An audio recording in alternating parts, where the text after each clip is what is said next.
Buenas tardes, buenas noches. Les pido a los panelistas de poner su cámara, por favor, también. Muchas gracias. Buenísimo. Bueno, buenas tardes y noches a nuestro público en Alemania y en América Latina, y también a nuestras panelistas Teresa Valdés, Matilda González y Tatao Godiño. Bienvenidas. En nombre del Foro de América Latina de Berlín y de la Fundación Friedrich Ebert, queremos darles la bienvenida a esta actividad en la que nuestras panelistas abordarán un tema sumamente importante: la participación de mujeres y la política de género de los gobiernos democráticos de Chile, Colombia y Brasil.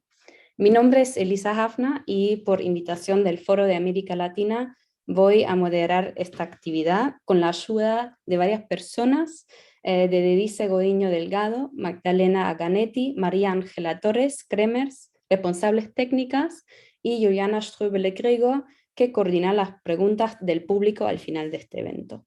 Cabe hacer algunos comentarios introductorios sobre el tema de hoy, y para ello la palabra la voy a dirigir a mi compañera Didice Godiño Delgado. Didice.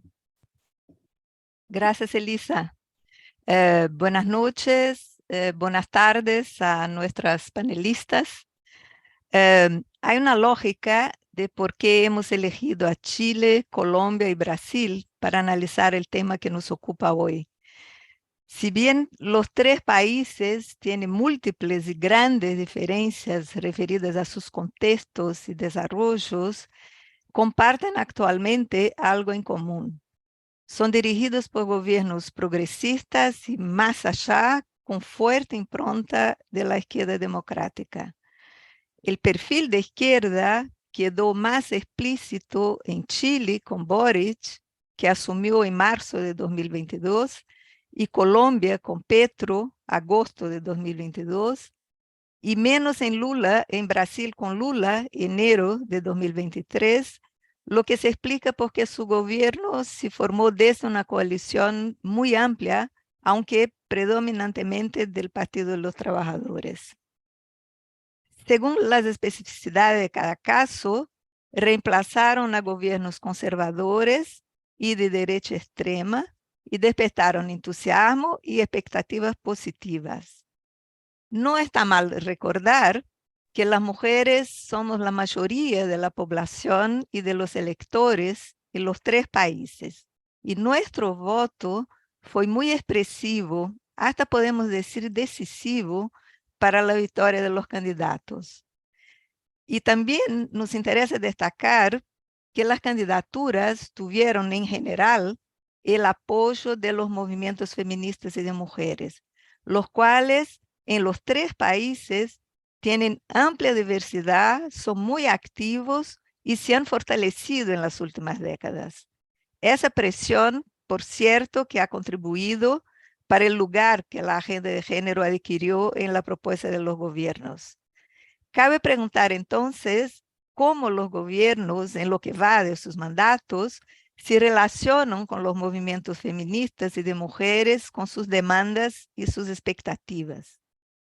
Boric prometió un gobierno feminista, lo que fue inédito en América Latina. Él y Petro prometieron paridad en la composición ministerial y la han incluso sobrepasado en su primer gabinete. Lula no prometió paridad, aunque sí más mujeres en el gobierno, y ha nombrado a casi un 30% de ministras, el mayor porcentaje que ya hubo en el país.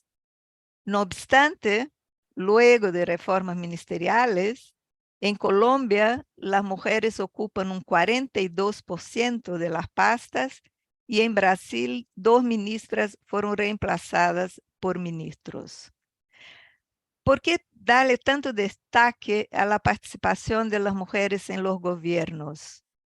Porque la disparidad en la presencia de mujeres y hombres en los lugares de decisión sigue siendo una realidad a nivel mundial. Según la Unión Interparlamentaria, las mujeres, que son la mayoría de la población mundial, ocupamos en media solamente un 22,8% de los ministerios, aunque en América Latina y el Caribe se llega a un 30,1%. el 26,5% de los escaños parlamentarios.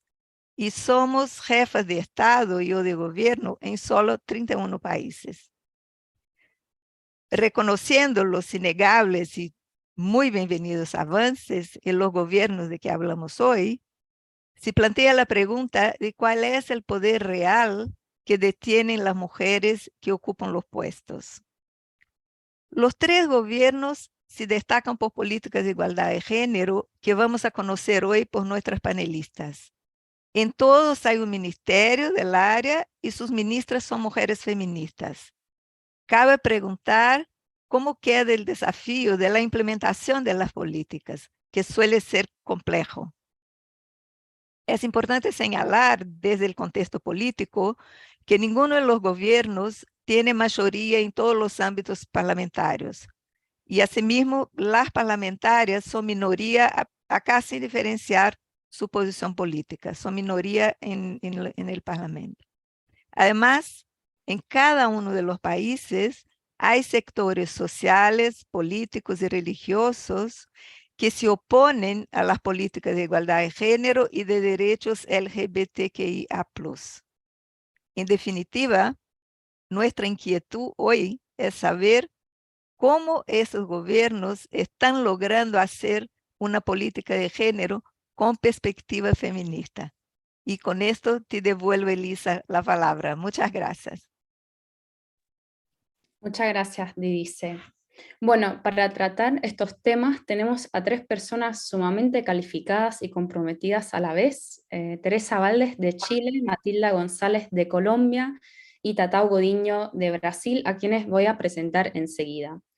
En una primera ronda, cada una de nuestras invitadas tiene la oportunidad de ponernos al día cómo marcha la política de igualdad de género en su país en una contribución de 10 minutos. A esto sigue una segunda ronda de 5 minutos cada una, en la que se profundizan algunos aspectos. La última media hora la dedicaremos a las preguntas del público. Vamos a empezar con Teresa Valdes. Teresa Valdes es socióloga, feminista y especialista de estudios de género. Bienvenida. Fue investigadora de Flasco de Chile, donde creó el área de estudios de género y del Centro de Estudios para el Desarrollo de la Mujer. Además, fue asesora de género de la ministra de Salud y jefa de la unidad de género del Ministerio de Salud, y ha sido consultora de distintas organizaciones nacionales e internacionales en tema de igualdad de género. Está muy activa en el movimiento de mujeres desde 1983 en Chile, pero también en América Latina. Integró el movimiento Mujeres por la Vida bajo la dictadura civil-militar, con activa participación en la lucha por la recuperación de la democracia. Bienvenida, Teresa. Hola, hola. Muy agradecida por poder compartir con este panel y para poder compartir la historia de lo que está sucediendo en Chile. Gracias, Teresa.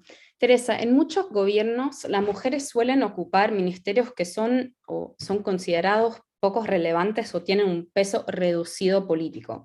En el gobierno Boric no solo se garantizó la paridad en la composición ministerial, sino también las mujeres ocupan ministerios centrales, ¿no? Como son Interior y Seguridad Pública, Relaciones Internacionales, Defensa, Minería, así como la Secretaria General de la Presidencia y la Secretaria General del Gobierno. ¿Cuál para vos es el impacto de esto en la política de igualdad y equidad de género del gobierno? Y en cuanto al Ministerio de la Mujer y la Equidad de Género, ¿cuáles son los principales directrices de la política de equidad de género del gobierno? Y además, ¿el ministerio dispone de un presupuesto y personal suficiente para implementar este programa que tiene justo en este periodo de 1 año y 7 meses de gobierno? ¿Ya para vos hay indicadores de que la situación económica, social y de derechos de las mujeres haya mejorado? Bueno, hay que situar a Chile, que Chile hoy día estamos recordando 35 años del triunfo del plebiscito que puso fin a la dictadura. Desde entonces ha experimentado tremendos cambios económicos, políticos, sociales, culturales, con importantes mejoras para la situación de las mujeres, gracias al movimiento feminista que desde los años 80 exigimos democracia en el país y en la casa. Eso significa que desde 1990 se han instalado políticas de igualdad. Sin embargo, permanecen severas brechas de género, discriminaciones y violencia que se suman a los cambios planetarios del mundo occidental y de la región latinoamericana. Nuestra geografía humana hoy día es más diversa y plural, también las necesidades y requerimientos que surgen desde los distintos rincones del país.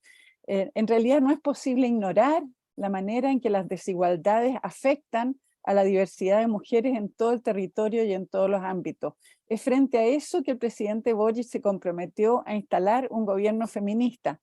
En sus palabras, dice, plantearse como un gobierno feminista implica que todas las acciones del Estado estén enfocadas en la paridad de género e igualdad en la arena institucional y política, así como ser capaces de incorporar la perspectiva de género en todas las políticas que tengan relación con la vida de las mujeres y las diversidades.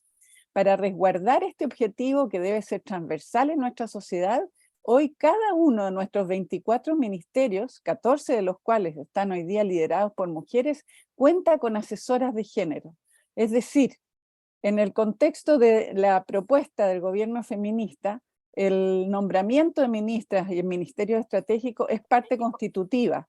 No solo, digamos, no solo están las ministras y nombradas en esos ministerios estratégicos, sino que la ministra de la Mujer y la Equidad de Género forma parte del comité político, es decir, del comité de ministros y ministras que se reúne semanalmente y cada vez que hay una necesidad, digamos, extraordinaria y que conduce políticamente el gobierno. Eso quiere decir que está en el núcleo mismo de la toma del poder, de las decisiones del poder, en la discusión de las políticas estratégicas, en todos los planos. Entonces, este gobierno feminista se propone actuar sobre las bases de la producción y reproducción de la desigualdad y la discriminación de género. Y para eso, digamos, usa lo que llamamos la transversalización del enfoque de género instalado desde Beijing en adelante, ¿no es cierto? Y eso es que en todas las políticas, estrategias, programas, actividades administrativas y financieras, e incluso en la cultura institucional, se pueda instalar este objetivo de la igualdad de género. El Ministerio de la Mujer y la Equidad de Género está a cargo de todas estas tareas y la idea es alcanzar el buen vivir a todas las mujeres, los pueblos de pueblos originarios, de afrodescendientes, rurales, en situación de discapacidad, trabajadoras, migrantes, refugiadas, mujeres urbanas, niñas, jóvenes, privadas de libertad, todas las diversidades y disidencias sexogenéricas. Para ello definí un conjunto de prioridades en su agenda. Uno es el fortalecimiento de la institucionalidad de género, es decir, fortalecimiento del propio ministerio, de su subsecretaría, del Servicio Nacional de la Mujer y la Equidad de Género, que es un servicio que es el que implementa las políticas, la red de asesoras ministeriales, que son expertas, también compromisos sectoriales, compromisos de igualdad de género que son sectoriales, interseccionales, territoriales, en cada ministerio. El ministerio para eso también brinda asesoría técnica, capacitación a los funcionarios, actualizó un plan de igualdad entre mujeres y hombres, que es como la carta de navegación, define las metas, los indicadores, las metas a cumplir y los indicadores para hacer el seguimiento. También fortaleció un comité interministerial para la igualdad de derechos y la equidad de género que se reúne periódicamente y que va evaluando los avances y desafíos. Una segunda línea estratégica es el empoderamiento económico de las mujeres, la recuperación del empleo y la igualdad en materia de ingresos y de las pensiones por los efectos de la pandemia. La pandemia, al igual que en todas partes del mundo, ¿no es cierto?, significó un deterioro, se considera 10 años perdidos en lo que era la incorporación de las mujeres al mercado de trabajo. Entonces se ha definido una estrategia intersectorial de manera de ir favoreciendo la autonomía económica de las mujeres, también de las diversidades y disidencias sexogenéricas. Y entonces las políticas públicas que se están implementando apuntan a facilitar su ingreso a la fuerza de trabajo, incluidas las mujeres con discapacidad, y su retención. Ahí hay una serie de planes que están en curso, como el plan Recuperación Inclusiva Chile Apoya, que apunta a que tiene generación de empleo, apoyo a los sectores rezagados, una línea sobre ingreso y costo de la vida, impulso a las pequeñas y medianas y a las micro y pequeñas empresas, inversión pública, institucionalización de mecanismos de protección social, un programa en las comunas, también un gran plan que se llama Chile para Todas, donde hay una lista de una agenda intersectorial con medidas concretas que van en beneficio directo para aliviar la carga cotidiana de la vida de las mujeres, un fondo de transversalización de género con sobre 330.000 euros que van a iniciativas para que las distintas instituciones desarrollen actividades que vayan reduciendo o eliminando los nudos de injusticia de género y que vayan mejorando la vida de las mujeres en lo que hace a los temas de violencia, a la violencia en general, digamos, violencia de género, a la autonomía económica y al empoderamiento y a los liderazgos. La ratificación del convenio 190 adoptado por la OIT, digamos, para prevenir, remediar y eliminar la violencia y el acoso en el mundo del trabajo. Entonces, todo eso está en línea para el tema relacionada con el empoderamiento económico de las mujeres. Una tercera línea es la atención, prevención y erradicación y sanción de la violencia contra las mujeres. Eso significa una serie de acciones de revisión de las estrategias existentes, el apoyo a una ley sobre el derecho de las mujeres a una vida libre de violencia, que está en debate desde 2017, fue presentado por la presidenta Bachelet y todavía no se ha logrado transformar en ley, que incluye una mirada intersectorial, entonces significa no solo los temas judiciales, digamos, sino que también lo que es los temas en todos los distintos ámbitos de salud, de educación, de cultura, de manera de garantizar el derecho a la vida libre de violencia. Hay una serie de planes, hay un Plan Nacional de Acción contra la Violencia basada en género, digamos, que también se está revisando. Una cuarta gran estrategia es abordar el tema de corresponsabilidad y cuidado. Se está estableciendo un sistema nacional de cuidado, coordinando los espacios institucionales, las distintas políticas y programas que existen, digamos, pero bajo el principio del cuidado como un derecho social humano. Esta idea de que desde que nacemos hasta que morimos necesitamos cuidado y que no puede ser la responsabilidad exclusiva de las mujeres, sino que tiene que tener transitar, digamos, desde una mirada desde la familia y a la carga sobre las mujeres hacia uno de corresponsabilidad social con una perspectiva feminista, plurinacional, intersectorial, comunitaria, que incluya también niños y niñas, personas en situación de discapacidad, mayores con o sin dependencia, etc. Para eso se creó un Consejo Asesor Presidencial y para el presupuesto que se está discutiendo en este minuto hay una importante glosa, digamos, presupuestaria para avanzar en este sistema de cuidado. Enseguida, otra línea estratégica es fortalecer las condiciones para la autonomía sexual y reproductiva. Aquí asume la histórica demanda del movimiento Mujeres, aquí en América Latina, que dice educación sexual para decidir, anticonceptivos para no abortar, aborto legal para no morir. Entonces la idea es, en primer lugar, garantizar los derechos establecidos en la legislación y la normativa sanitaria. Nosotros tenemos desde el año 2017 una ley que legalizó, digamos, la interrupción voluntaria del embarazo en 3 causales.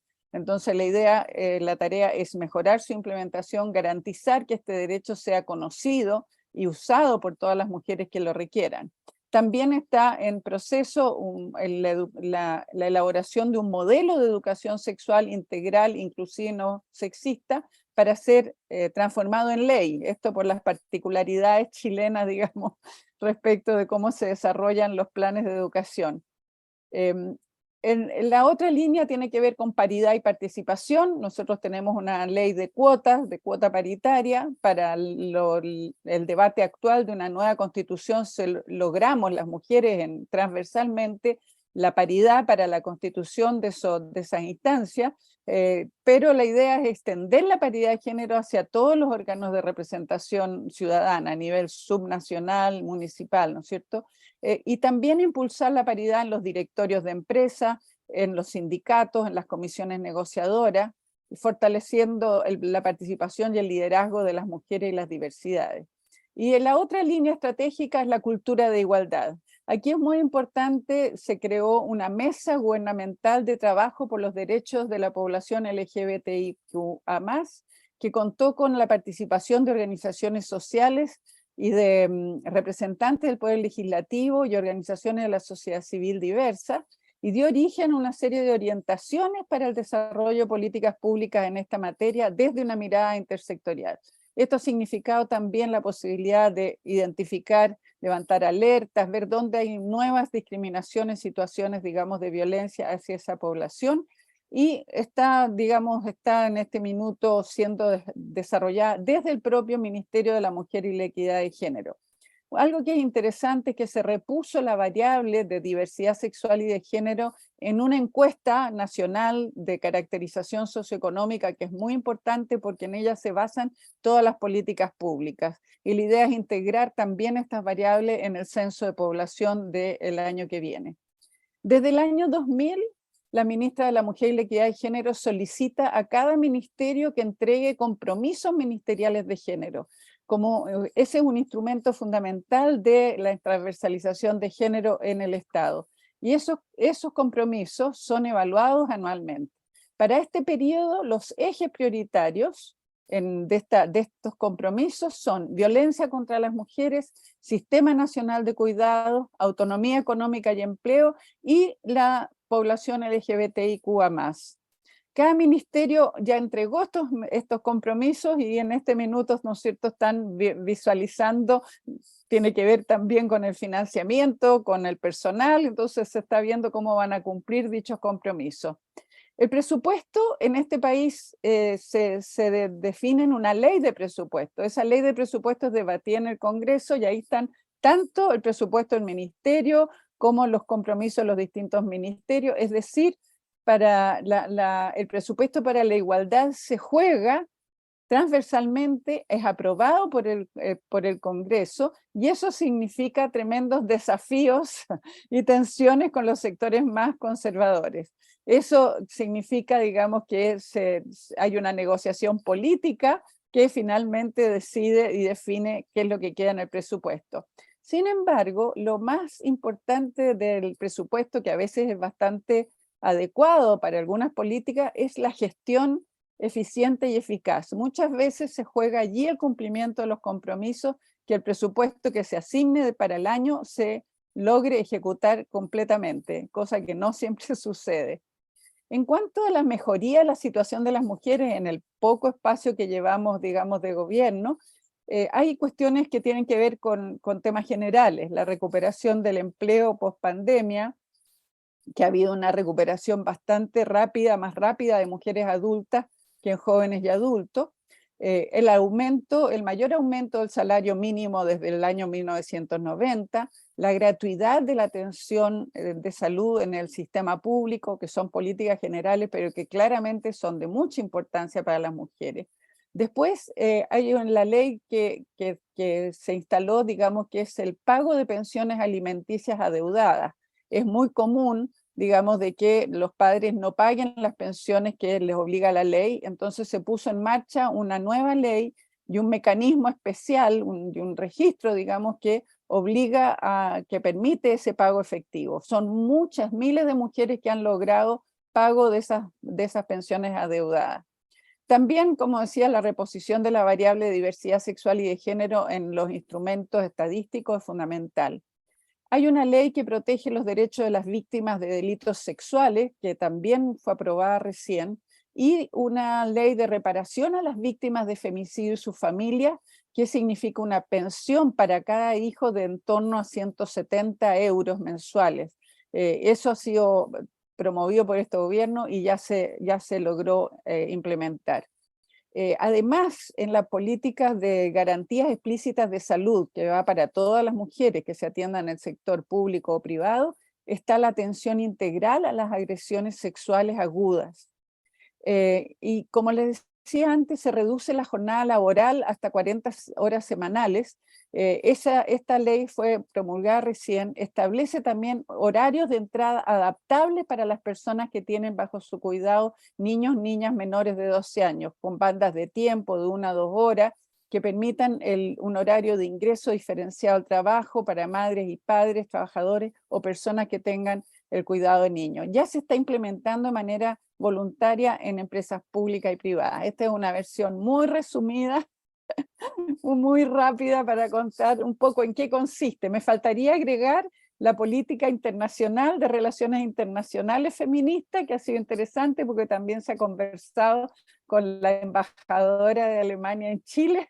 Hemos tenido conversaciones sobre qué significa una política de relaciones exteriores feministas que está en curso y que tiene una serie de especificidades, al igual que todos los demás ministerios. Gracias.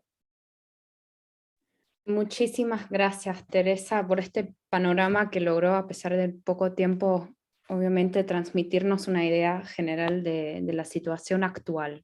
De verdad, gracias. Vamos a continuar con Matilda González. Matilda González es abogada y trabaja como referente LGBTQI+ en la Dirección de Participación, Enfoque Diferencial, Contacto con Víctimas de la Unidad de Búsqueda de Personas Desaparecidas. Ha trabajado en la Relatoría por los Derechos de las Personas LGBTI de la Comisión Interamericana de Derechos Humanos, como defensora en Colombia Diversa y también en la Dirección de Infancia y Adolescencia del Instituto Colombiano de Bienestar Familiar.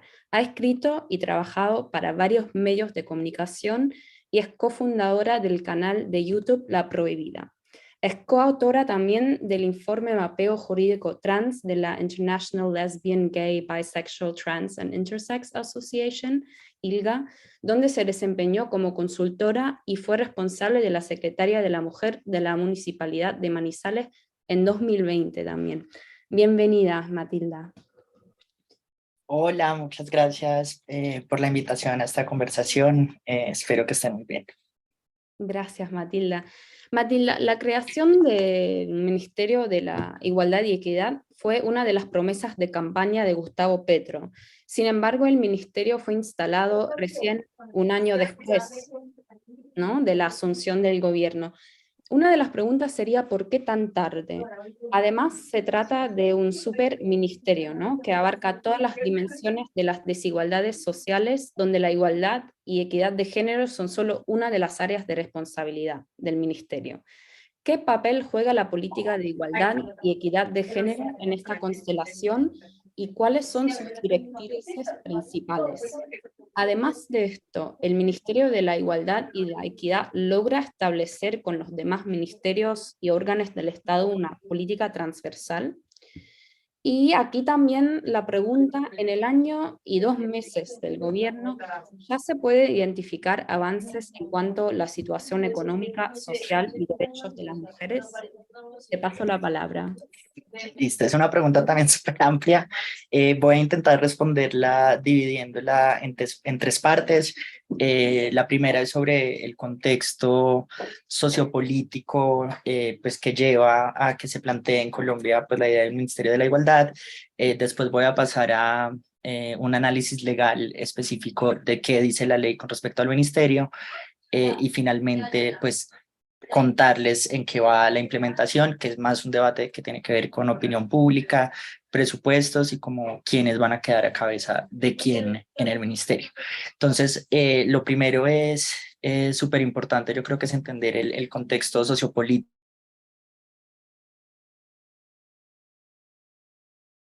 y pues en el resto de la región, pero también del mundo, que realmente creo que es súper importante darle crédito a sociedad civil, pues que es realmente la que empieza a presionar para que haya unos cambios gigantes en la política electoral particularmente. En Colombia, desde que empiezan a haber protestas y empiezan a haber movilizaciones sociales, se logra que haya un cambio radical en la política electoral cuando llega el gobierno Petro. Entonces creo que, digamos, como que entender esa primera parte de sociopolítica es muy importante, porque muchas veces creo que la conversación sobre el Ministerio de la Igualdad sí tiene que ver con un nuevo gobierno progresista, pero creo que tiene más que ver con una sociedad civil como súper organizada, que está pidiendo unos cambios muy radicales. Entonces, en el Congreso hay un cambio en todas las poblaciones, o sea, las mujeres pasan de ser, aumentan como en un 20% la representación en el Congreso. Actualmente son el 29%, pues que sigue siendo bajo, pero el cambio fue drástico en las últimas elecciones del Congreso. Las comunidades indígenas aumentan de 3 curules a 6 curules, las comunidades afro, raizales, negras y palenqueras también duplican el número de curules en el Congreso, y por primera vez en la historia pues se habla de más de 4 o 5 personas LGBTI, además de que se conforma la primera comisión accidental LGBTI en el Congreso, que es una comisión constituida por diferentes, pues, representantes que se comprometen a trabajar durante su proceso en la legislatura sobre derechos de personas LGBTI. Después de que queda el gobierno, hay una demora, digamos, para empezar a cumplir. Ahí creo que también lo importante de entender del contexto social y político es que hay una crónica que hace una periodista muy famosa que se llama María Jimena Duzán en elecciones de Petro, cuando Petro viaja a Chile.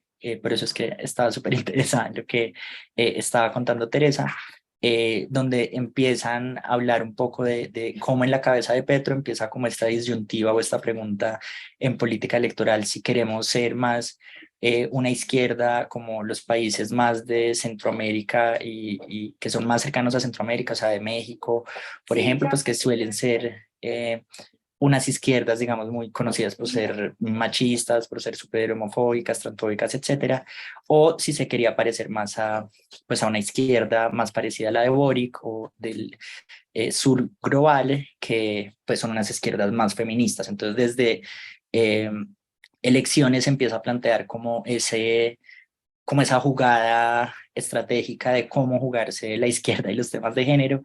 Y la tercera capa es que, pues, creo que es como súper evidente en Colombia que todavía estamos como con una izquierda súper machista, súper homofóbica, súper transfóbica, y creo que además como a otros niveles digamos, es un gobierno que ha jugado mucho con lo simbólico y con lo simbólico de la movilización social, pero al mismo tiempo, al hacer nombramientos en carteras importantes, en ministerios importantes, entonces, por ejemplo, está de segundo a cargo en RTBC, que es quienes están encargadas de las comunicaciones en Colombia, una persona que tiene amplias denuncias de acoso y pues que el movimiento feminista constantemente pues se ha quejado.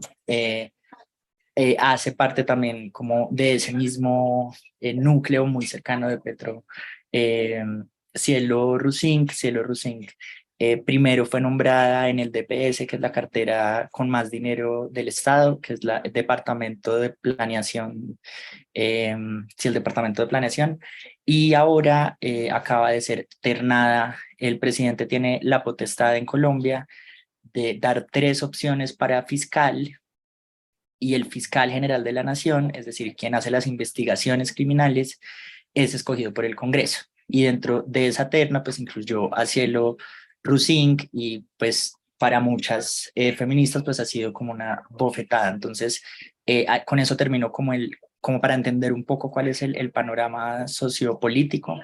Y creo que también antes de que salga la ley del Ministerio de la Igualdad, hay mucha movilización social también presionando al gobierno, diciendo como, bueno, pues, o sea, llegaron acá con un montón de votos de organizaciones LGBTI, organizaciones de mujeres, organizaciones de grupos históricamente discriminados, y no se le ha dado prioridad al Ministerio de la Igualdad. Entonces, digamos que dentro de la narrativa eh, pues de sociedad civil, pues sí está instalada la idea de que fue gracias a la movilización social que se le hace a Petro una vez de que llega al gobierno, que se logra presionar para que se cree el Ministerio de la Igualdad.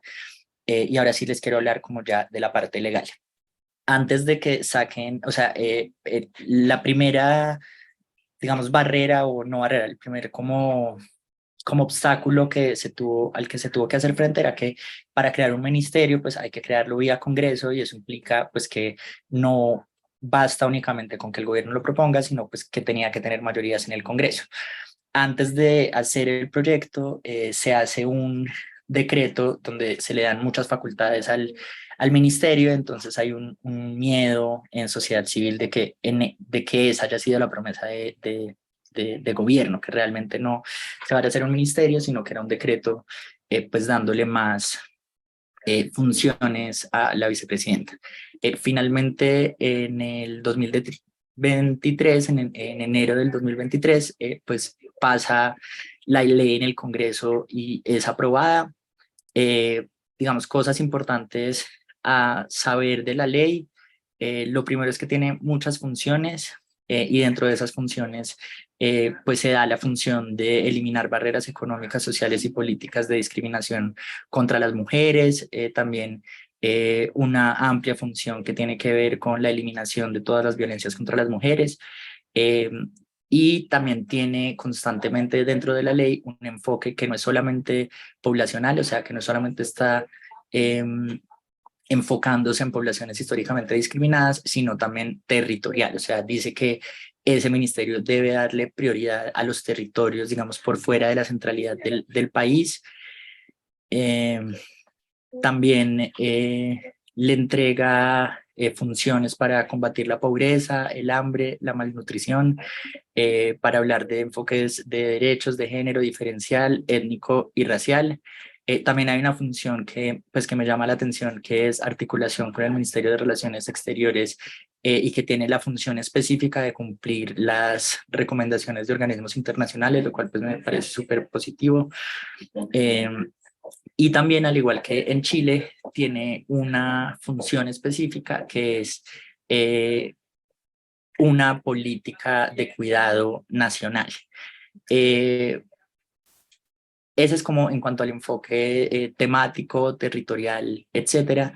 Y luego tiene un artículo que ya no es sobre funciones, sino sobre competencias, donde se mencionan específicamente mujeres en todas sus diversidades, población LGBTIQ+, pueblos afros, negros, raizales, palenqueros, indígenas y rom, campesinos y campesinas, jóvenes, miembros de hogares en situación de pobreza y pobreza extrema, personas con discapacidad, habitantes de calle, población en territorios excluidos, mujeres cabeza de familia, adultos mayores, familias, niñez y población migrante regular, irregular, refugiada, en tránsito y retornado. Recordemos que Colombia pues está enfrentando una de las mayores flujos de migración. Muchos dicen que en la historia, pues por la situación en Venezuela, como ya les mencioné, la creación del Sistema Nacional de Cuidado, y digamos que ya está en la ley el resto de estructura que es más administrativa, o sea, qué oficinas van a haber, etcétera. Ahora hablemos de la implementación y el presupuesto, que es como la parte final de esta intervención. Entonces, hay polémica, digamos, en los contradictores del gobierno o en la oposición, porque se van a destinar, de acuerdo a un artículo que sacó El País, pues y también a conversaciones del gobierno, 87.000 millones de pesos para este gobierno. Eso en dólares es alrededor de 21 millones de dólares. Entonces hay una gran resistencia de la oposición por decir que pues son más oficinas, es más burocracia, es más plata, y que eso pues quién sabe si va a servir o no va a servir, o si va a repetir cosas que ya hacían otros ministerios en todo caso.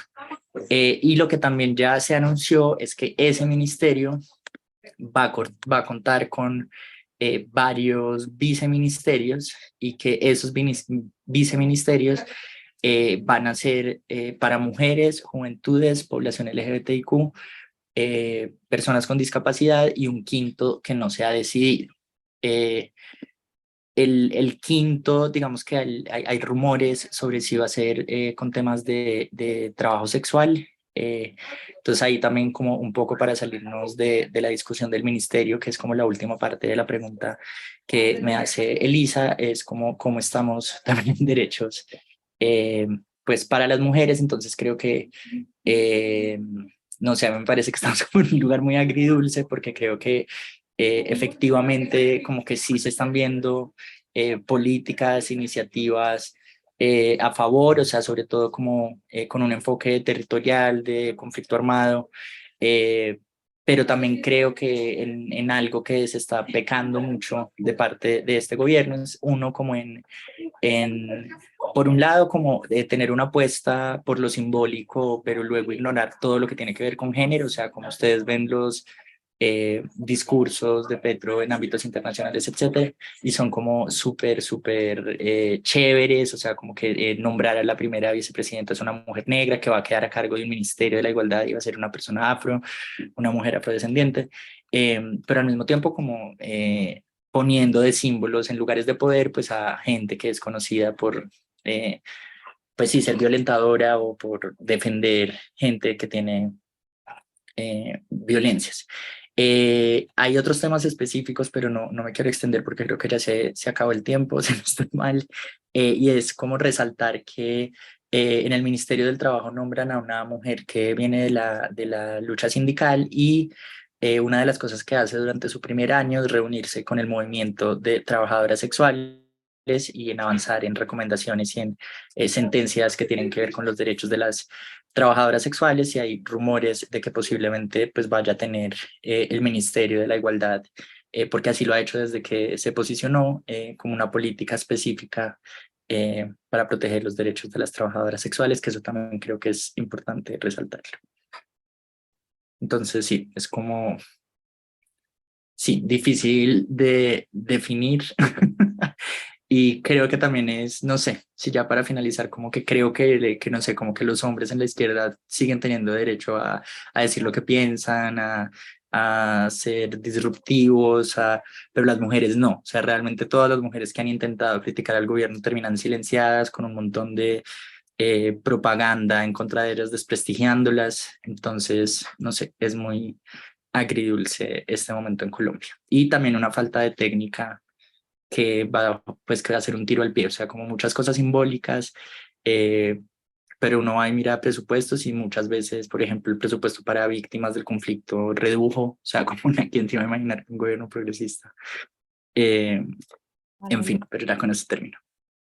Muchas gracias, Matilda. Sé que hay mucho por decir, ¿no? Y a pesar del poco tiempo que tenés, gracias también por transmitirnos este panorama y esta perspectiva tan esencial también. Vamos a terminar la primera ronda con Tatao Godiño.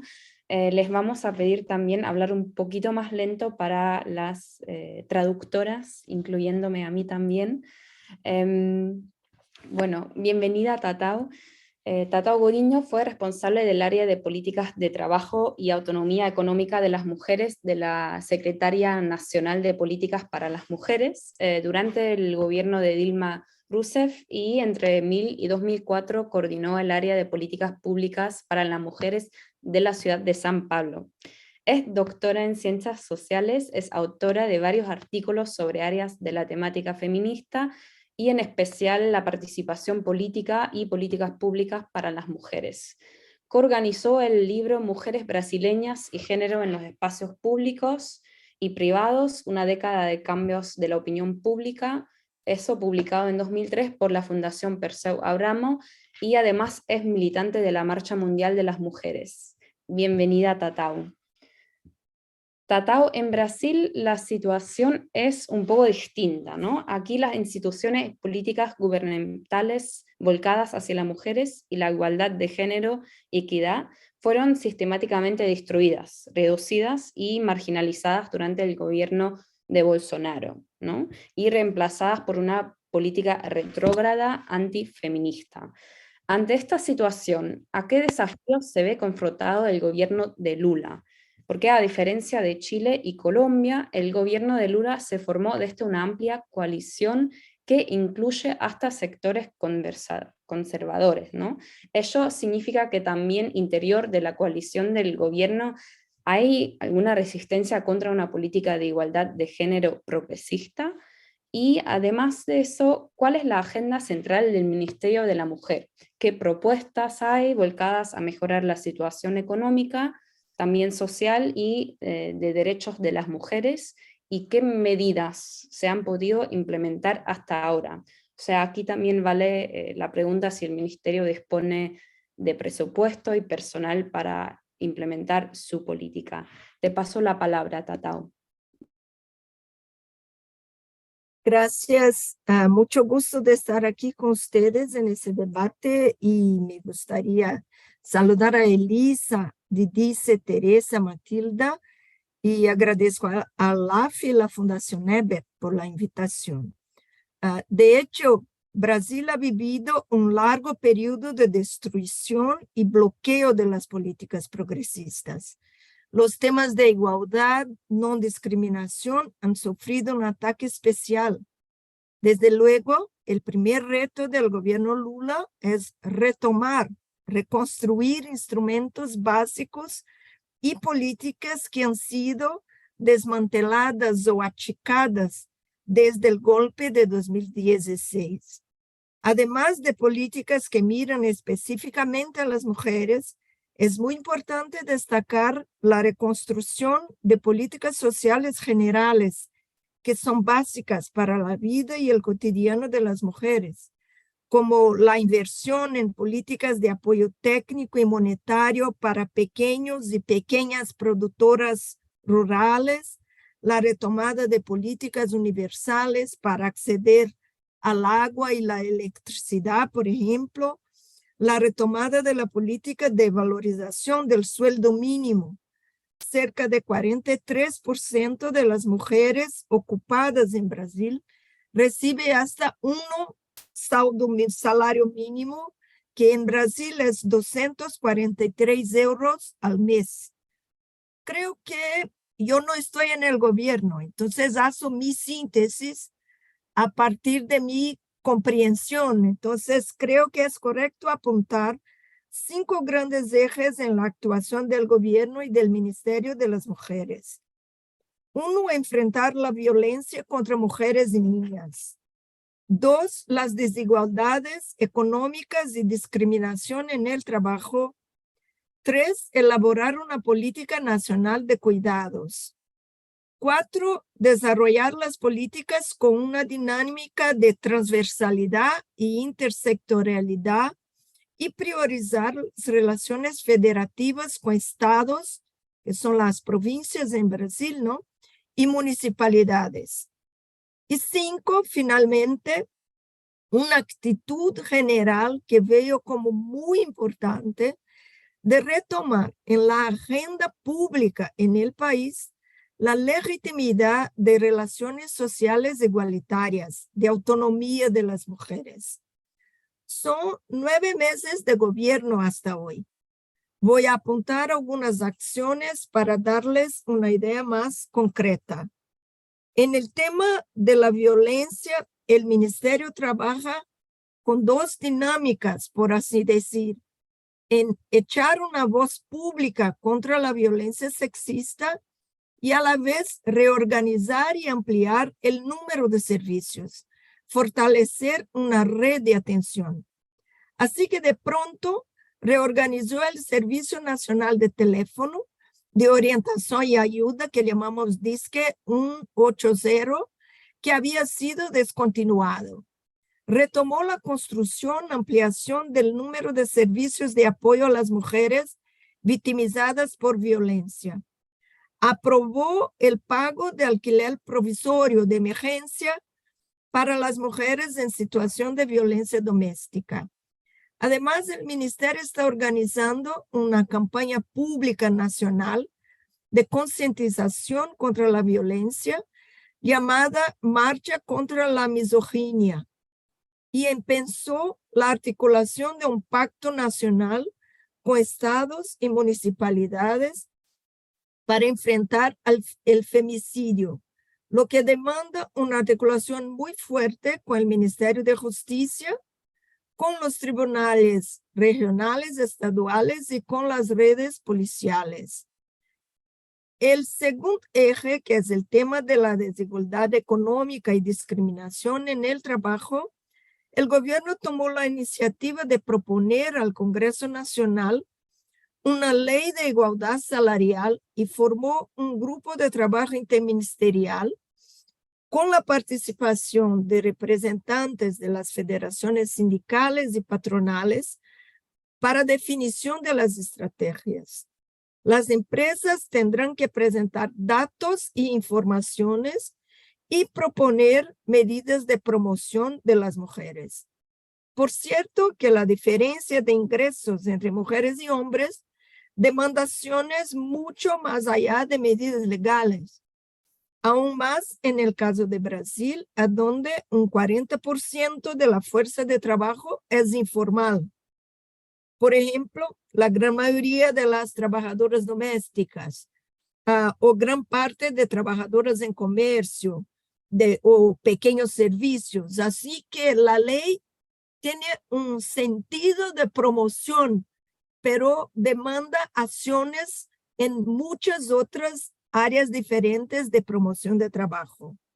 Por otra parte, frente a la pobreza, son muy importantes las políticas sociales de garantía de ingreso, que tiene como prioridad a las mujeres. Son diferentes políticas que otros países lo conocen, entonces no voy a puntuarla, pero decir que esto es muy central. Para las trabajadoras rurales, que llamamos el grupo de agricultura familiar en Brasil, se ha puesto en marcha una serie de políticas de crédito, de apoyo técnico y financiero para la producción, incluso con políticas importantes de compras públicas para las pequeñas productoras. Y parte de estos programas establecen una cuota de compra de productoras mujeres. Entonces, esto se vincula mucho con el tercer eje, que es la promoción de políticas de cuidados, con atención especial a la conexión entre género y raza. Son centrales para la autonomía económica de las mujeres. Son las mujeres pobres, en gran parte mujeres negras, las que más necesitan de servicios públicos de cuidado. Es muy importante ponerlo con estos, son servicios públicos, no financiación para que accedan a servicios privados. Los primeros pasos han sido la creación de un grupo interministerial para elaborar un plan de acción y sistematizar las demandas y prioridades. Hay todo un abanico de políticas en ese tema, desde ampliar el tiempo disponible de la gente para el cuidado, como licencias laborales de salud, que dependen más del Congreso, pero crear y fortalecer una red de servicios públicos integrados y promover el cambio en las responsabilidades de cuidados que recaen sobre las mujeres. Entonces, vocear la política es también muy importante porque hay necesidad de cambios culturales que nosotros que hemos vivido un gobierno de mucho retroceso, sabemos lo que esto implica en mudanzas sociales. En las dos puntas de la población que más demandan cuidados, niños y jóvenes y personas mayores, es fundamental ampliar la red de atención. En Brasil, solamente cerca de 30% de niños y niñas entre 0 y 3 años frecuentan guarderías. Y parte de estos servicios no atienden en tiempo completo, que serían como 8 horas. El gobierno federal recién creó un programa de aporte financiero extra para la extensión del número de escuelas a tiempo integral y ampliar la cobertura. Cuanto a las políticas para las personas mayores o con necesidades especiales, estamos todavía más retrasados. El cuarto eje es la atención permanente con la diversidad y la desigualdad social y económica de las mujeres. De forma sistemática, el Ministerio de las Mujeres pone atención a la articulación de raza y género y las condiciones sociales de pobreza, de clase. Vuelve a subrayar la importancia de políticas públicas universales, que a la vista no se ven, no son vistas por su contenido de género. Sin embargo, son centrales en particular para la población pobre, a donde se ubican la mayoría de las mujeres negras del campo e indígenas. Está siempre presente una orientación transversal que también mira las demandas volcadas a las mujeres LGBT+, en su diversidad de orientación e identidad de género.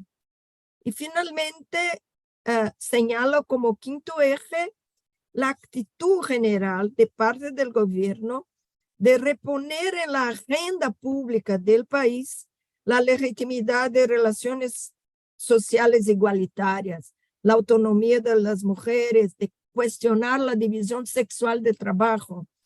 Es verdad que la coalición de gobierno es bastante compleja e incorporó sectores no progresistas. Se puede prever que esto va a poner frenos, un cuidado especial con las temáticas que se vinculan a la autonomía sexual, derechos sexuales, organización familiar. Sin embargo, hasta donde veo, las resistencias serán más fuertes y difíciles desde afuera del gobierno, en particular de grupos en el Congreso Nacional, partidos y grupos políticos conservadores y grupos vinculados a iglesias o religiones tradicionales que tienen mucho peso en la dinámica social en Brasil.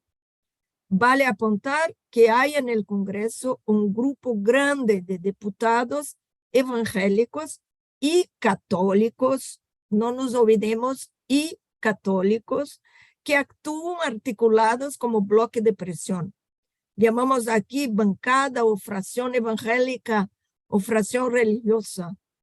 Acerca de la extensión de los debates, es todavía temprano para decir, porque en el momento, los medios hegemónicos de comunicación, por ejemplo, están moderados, discretos, mesurados en sus críticas al gobierno.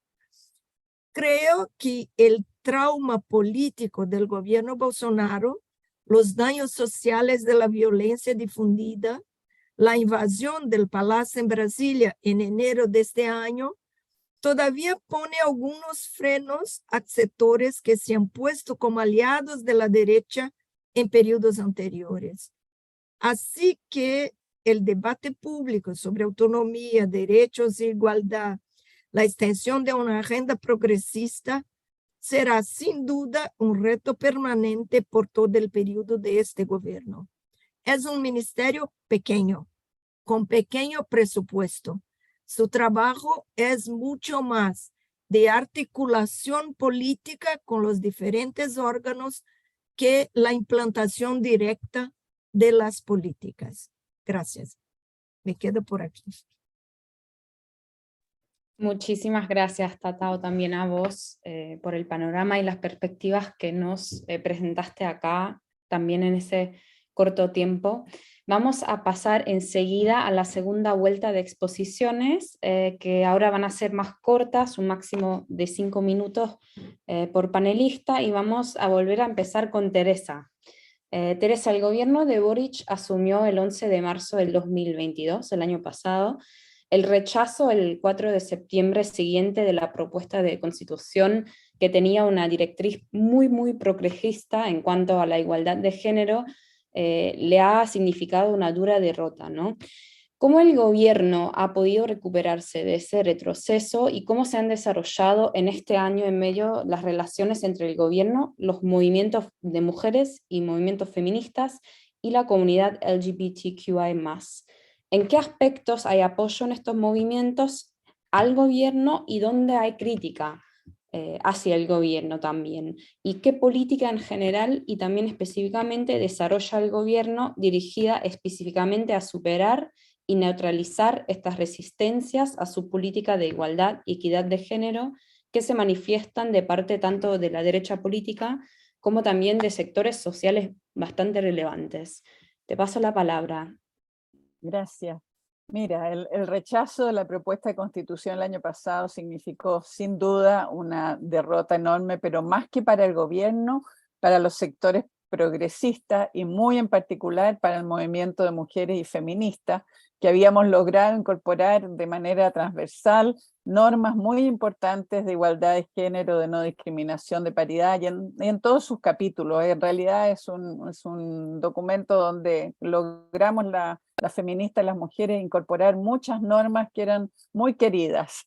El rechazo de esta propuesta reflejó la crisis de la política y de los partidos, la separación entre el mundo social y el mundo político, el desconocimiento de los cambios que se produjeron después de la pandemia, esto de las nuevas formas de manejo de las comunicaciones en un país que tiene concentrados los medios de comunicación en dos grandes grupos económicos y por lo tanto, aunque se multiplique, digamos, las comunicaciones virtuales y haya muchos medios virtuales, la verdad es que siguen teniendo el monopolio de la agenda los medios de comunicación tradicionales que quedaron, digamos, que son los de los conservadores. Entonces, eso, digamos, la campaña por el rechazo de la propuesta fue orquestada y financiada por la derecha, manipulando la información, aprovechando el desprestigio de la política, y hubo algo especial que fue un voto obligatorio. Antes había voto voluntario, y el voto obligatorio significó, digamos, que mucha gente tuvo que ir a votar, que no votaba, gente que tenía un rechazo a la política. Ahora bien, más grave que esa derrota ha sido la elección de un parlamento con un peso mayor de sectores de ultraderecha. Nunca habíamos tenido sectores de personajes, digamos, de ultraderecha como los que tenemos ahora, y que se afincaron también en la exaltación de los miedos, de la inseguridad agudizada por la pandemia. La pandemia tuvo un impacto en los miedos, y también tuvo impacto en el aumento de la inseguridad pública. Hubo un aumento, digamos, en condiciones de pobreza y de malas políticas gubernamentales, del aumento de la extensión del narcotráfico, la proliferación, digamos, del reemplazo del Estado por recursos provenientes del narcotráfico en los sectores más pobres. Y también el otro gran problema nuestro es el conflicto histórico con el pueblo mapuche, más la fragmentación de partidos, digamos, que hace definitivamente difícil el trabajo. Entonces, en materia de legislación, el gobierno ha tenido que, respecto de su agenda, con una reforma tributaria, por ejemplo, tuvo que retirarla porque incluso algunos parlamentarios cercanos, digamos, más cercanos al gobierno, aunque no fueran de gobierno, digamos, se rechazó la idea de legislar una reforma tributaria que era muy importante. Entonces el gobierno ha tenido que ir cambiando, dando prioridad a aquellos temas o a los problemas que cuentan con mayor respaldo, es decir, con respaldo también de la derecha, y eso es una agenda de seguridad pública que no está mal porque efectivamente es una necesidad del conjunto de la población. Sin embargo, digamos, no ha podido avanzar en la reforma del sistema de pensiones, en la reforma del sistema de salud y en esta reforma tributaria. Sin embargo, el gobierno logró aprobar esta ley que sube el salario mínimo como ningún gobierno lo había logrado, con el apoyo de las organizaciones sindicales y de empresarios. Logró también la reducción progresiva de la jornada laboral hasta los 40 horas. Logró, digamos, la aprobación de leyes que favorecen a las mujeres como las que mencioné antes. Entonces hay avances, digamos, pero es muy delicado porque hay barreras, digamos. En lo que refiere a las políticas públicas se puede avanzar porque son administrativas, o sea, el gobierno puede avanzar en la construcción de vivienda social, en el pago cero en salud a los afiliados al sistema público, en un registro de cuidadores y cuidadoras para facilitar su funcionamiento y la realización de trámites y el acceso a beneficios. La relación con las organizaciones y movimientos de mujeres y diversidades se mantiene activa, se mantiene positiva, porque hay esta sensación, esta conciencia de las consecuencias de la derrota en el plebiscito, digamos, y también en la elección del nuevo Consejo Constituyente, donde hay una mayoría de derecha. Entonces hay conciencia de que el desafío principal está en el ámbito cultural, que no es solo político, y por lo tanto que es necesario compartir las estrategias y asumir, digamos, que hay que cuidar los avances logrados hasta la fecha. La preocupación mayor es no retroceder. Existe, por supuesto, una presión desde los movimientos para que haya más avances legislativos, en el sentido de digamos, de más derechos, pero, y entonces pierden prioridad, para que no pierdan prioridad los derechos pendientes. Los distintos ministerios han generado muchas mesas de trabajo para avanzar en políticas públicas de igualdad, en educación sexual integral, migraciones, despenalización del aborto, fortalecimiento de políticas de empleo, en cuidado, y en eso participan, digamos, organizaciones de la sociedad civil, de los movimientos. Enfrentar la resistencia a las políticas de igualdad es algo que claramente se juega en el ámbito de la cultura, y al igual que en Colombia, al igual que en Brasil y en toda América Latina. Entonces, lo interesante en nuestro país es cómo se han logrado incorporar al sentido común de la sociedad el tema de la igualdad. Entonces, efectivamente, podemos apreciar, digamos, frente a estos ataques de la extrema derecha que incluso quieren prohibir en la nueva constitución el derecho a la interrupción del embarazo en los 3 casos que permite la ley. Este derecho en las encuestas recientes tiene sobre un 70% de apoyo en la población. Es decir, ha habido un gran avance en lo que es la despenalización social del aborto y también hay esta percepción de la igualdad como un derecho. Entonces, los derechos de las mujeres y la igualdad tienen mucho respaldo ciudadano.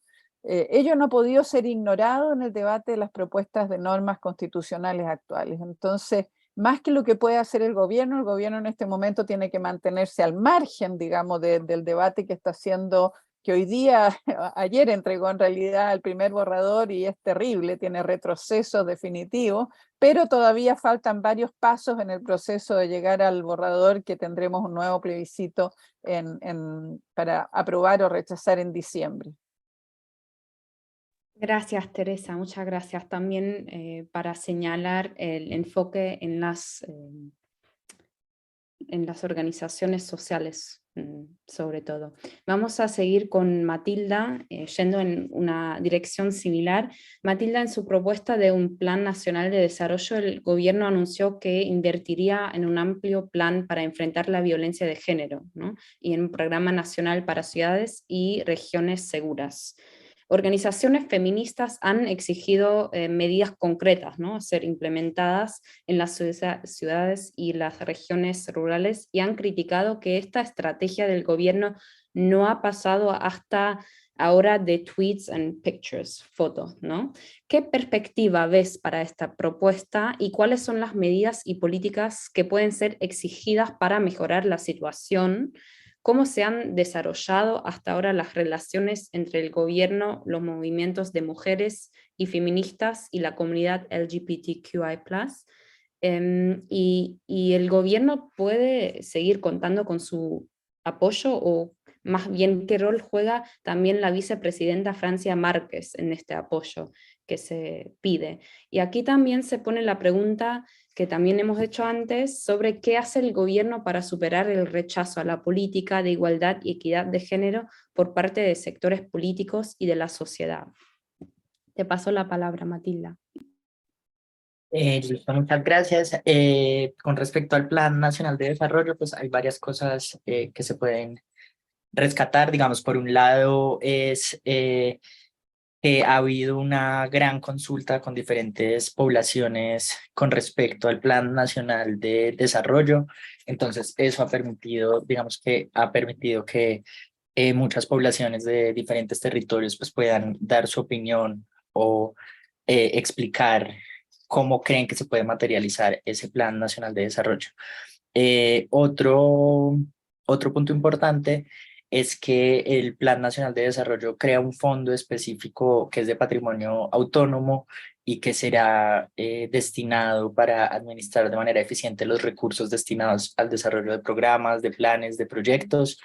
Hay una creación e implementación de un mecanismo de prevención y atención integral de violencias y actos de discriminación contra la población LGBTI, un programa nacional para un programa que se llama Casas para la Autonomía de las Mujeres, pues que tiene que ver con prevención de la violencia, pero también con medidas socioeconómicas para las mujeres, un programa de adjudicación de tierras para mujeres rurales, un sistema nacional de monitoreo de violencias basadas en género y un fomento de oportunidades y eliminación de barreras para las mujeres. También hay un artículo específico que habla de un fondo económico también que se llama Fondo Mujer Emprende y que va a ser específicamente sobre autonomía económica y emprendimiento de las mujeres, otro que es específicamente sobre violencia.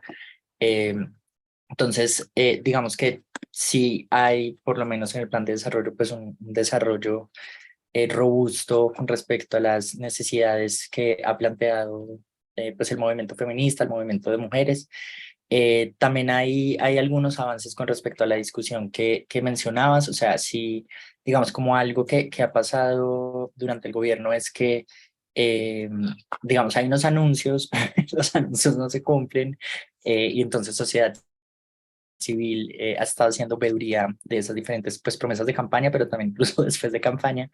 Entonces creo que es algo que también es como relevante resaltar, y es que pues esas conversaciones o esas críticas que tú mencionas pues han sido precisamente lo que ha hecho que la discusión se mueva más allá de tweets o de anuncios simbólicos. Algo que creo que también es muy importante, que no sé si, pues creo que tal vez se parecerá a Brasil, tal vez no tanto a Chile, es que hay como una apuesta grande política, pero también técnica, por un enfoque interseccional, o sea, como en todos los documentos que se ven del gobierno está constantemente esa palabra en todas partes, pero además liderada por como personas que son símbolos dentro de esas luchas históricas. Entonces, pues el hecho de que esté Francia Márquez, pero también hay digamos, un sistema de cuidados que está coordinado por una mujer que ha sido como la que ha tenido como esta lucha más visible. Y lo mismo con respecto pues a la población LGBTI, digamos que desde hacía mucho tiempo no había mucho tabú con respecto a hablar desde el gobierno, desde lugares de poder, abiertamente de derechos de personas LGBTI. Y acá pues lo que hemos visto es que durante el mes del orgullo la Casa de Nariño pues tuvo un montón de banderas, tuvo una gran celebración, eh, digamos, tiene un equipo que está viajando por diferentes partes del país para hacer dos cosas. Uno, para actualizar la política pública LGBTI, que está en proceso de actualización. Hicieron un gran encuentro también en Bogotá para que las diferentes organizaciones y activistas pues pudieran participar en la actualización. Y yo creo que también, o sea, digamos, como algo que yo creo que es importante ver con mucha cautela es que yo creo que técnicamente no le están poniendo tanto cuidado, entonces creo que eso va a ser un problema. Y es como, hay un dicho en Colombia que es un tiro al pie, y es, digamos que también por la pelea ideológica o de símbolos, muchas veces quedan pues algunas discusiones técnicas por fuera de esas discusiones.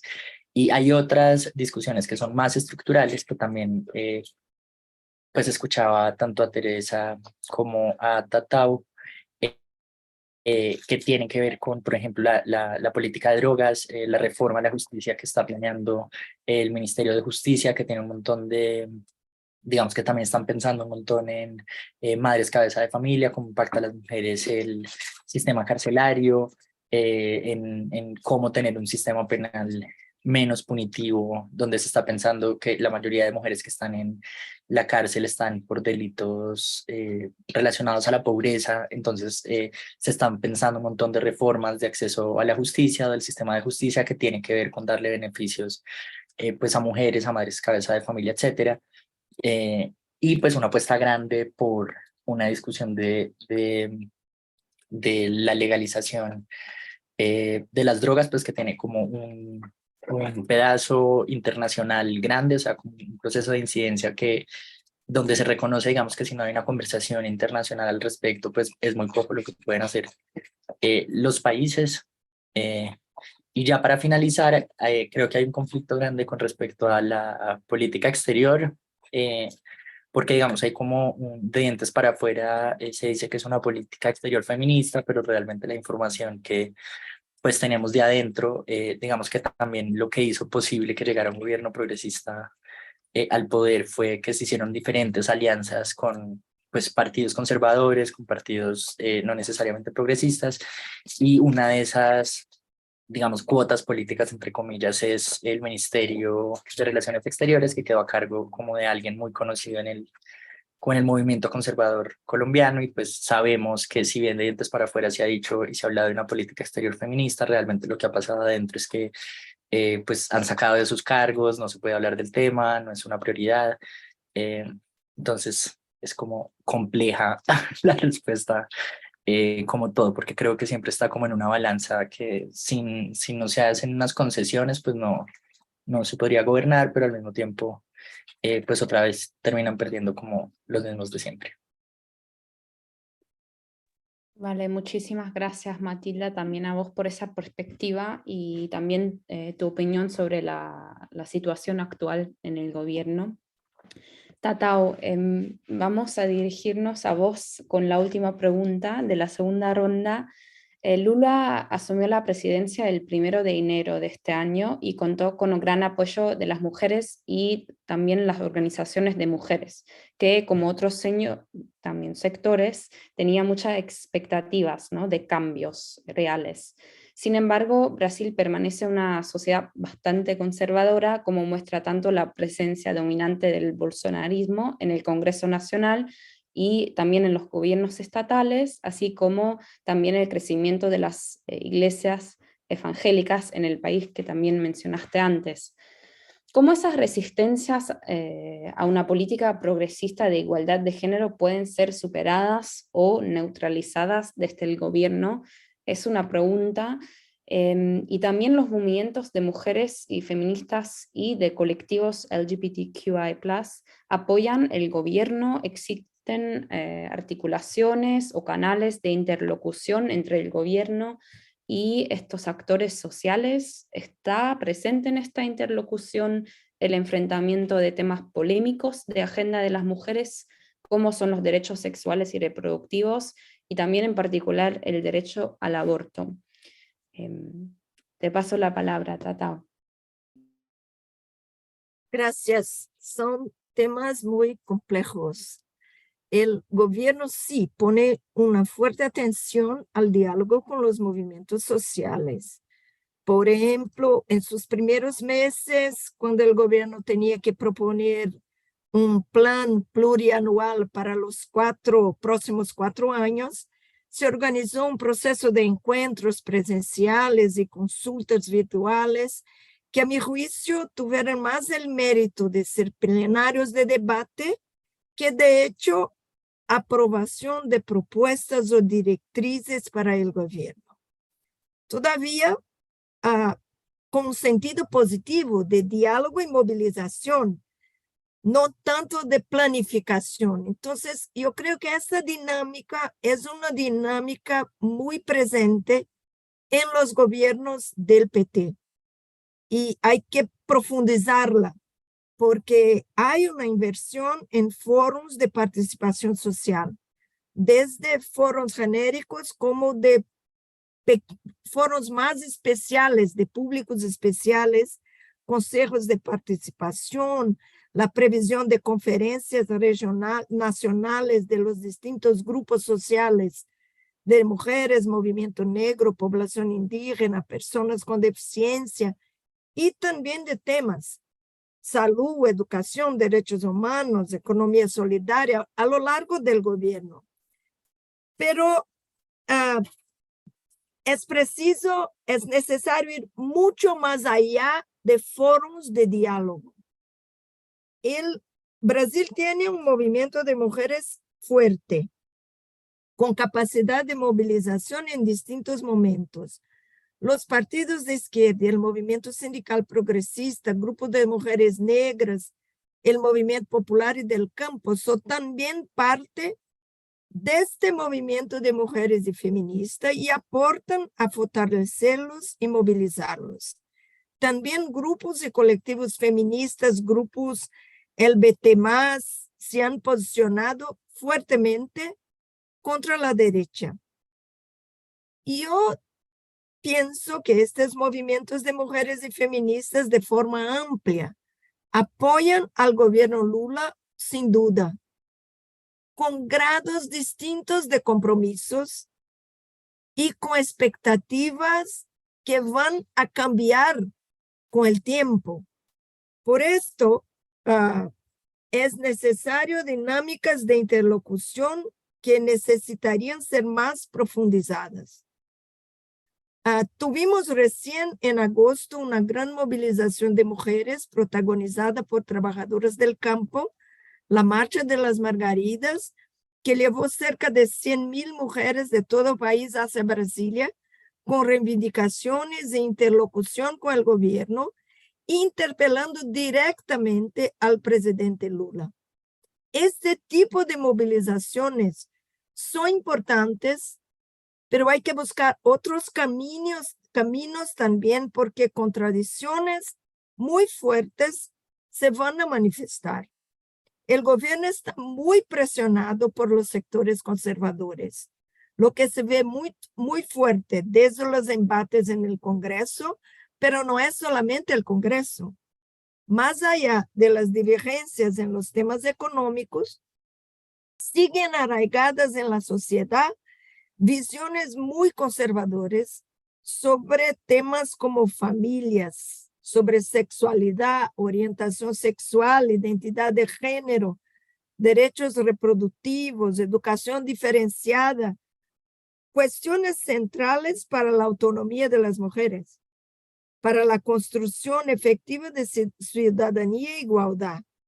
Cualquier manifestación, la más sencilla que sea, sobre estos temas, abre la caja de Pandora de los grupos religiosos y conservadores.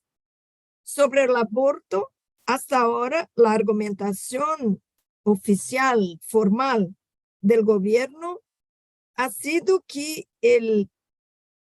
la cuestión de la despenalización es un tema para el Congreso, que el gobierno va a cumplir lo que está en la legislación, que es muy poco, son los 3 permisivos legales solamente, y aún estos no se cumplen. Pero en su última semana como presidenta del Supremo Tribunal Federal, antes de jubilarse, la ministra Rosa Weber retomó el tema para expresar su voto en favor de la despenalización hasta las 12 semanas de embarazo. Pero se jubiló. Dejó el tema sobre la mesa de la Corte. A ver, me pregunto si los ministros van a mantener la cuestión en la agenda. Lo dudo. Lo dudo con la situación política general. De todas las formas, este movimiento ha sido suficiente para generar una ofensiva orquestada de los grupos conservadores en los parlamentos municipales, cámaras de vereadores, llamamos de concejales, presentando mociones o proyectos de denuncia, de crítica a las mujeres.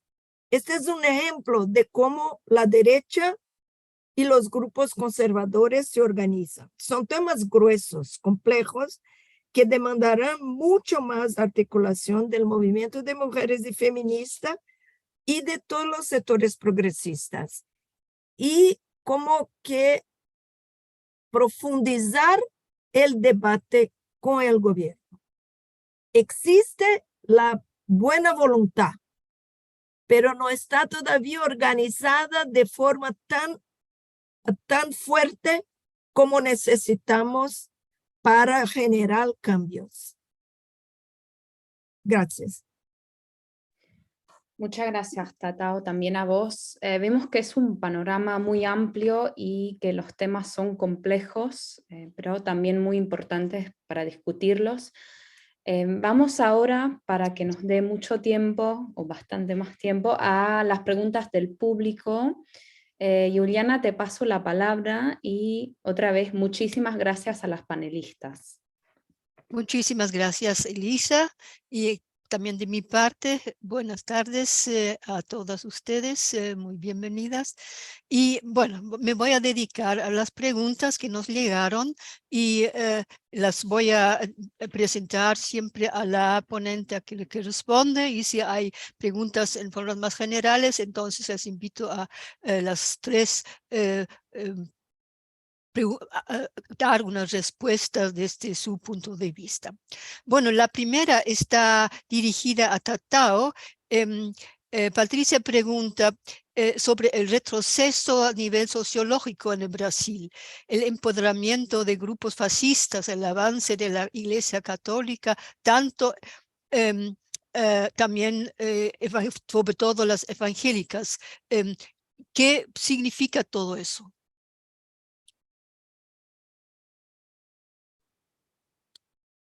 Hablé un poquito sobre esto. Este es un tema bastante difícil entre nosotros porque Brasil, a diferencia de otros países de América Latina, que tengo envidia, como Argentina o Uruguay, por ejemplo, que siempre han valorado la idea de Estado laico, Brasil tiene la tesis del Estado laico, pero es una sociedad muy vinculada a la religión católica inicialmente, ahora a las religiones evangélicas, y el Estado es muy poco laico.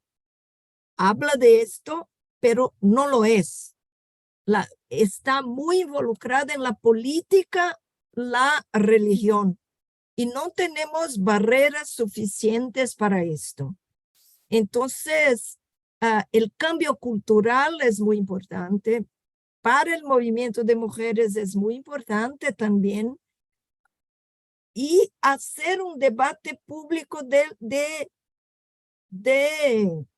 cómo separar la iglesia, la religión, la iglesia organizada de las manifestaciones políticas. Es un reto en todos los cambios, pero tiene un peso especial sobre las demandas de las mujeres. El ministerio está muy bien en esto. El ministerio, no estoy hablando de todo el gobierno, hablo del Ministerio de las Mujeres, que sí pone énfasis en esta separación. Es ya un instrumento importante, pero no suficiente. Muchas gracias, Tatao. Esta presencia de la moral conservadora que se expresa tanto en los evangélicos, pero también en círculos católicos, esto también se presenta en los otros países. Y, por ejemplo, hay la pregunta, y el aborto es uno de los temas ahí claves, ¿no? Y hay una pregunta a Matilda aquí que dice, ¿cómo reacciona la sociedad colombiana al derecho al aborto decidido por la Corte Suprema en el país? Entonces ahí seguramente este tema tiene la relevancia y muy empujada por los conservadores de ambos lados religiosos. Sí, pues digamos que Colombia es un caso interesante. Algo, digamos, está penalizado en el Código Penal, es un delito establecido en el Código Penal. En el 2005 la Corte Constitucional hace una primera interpretación de ese delito donde dice no es delito en 3 excepciones.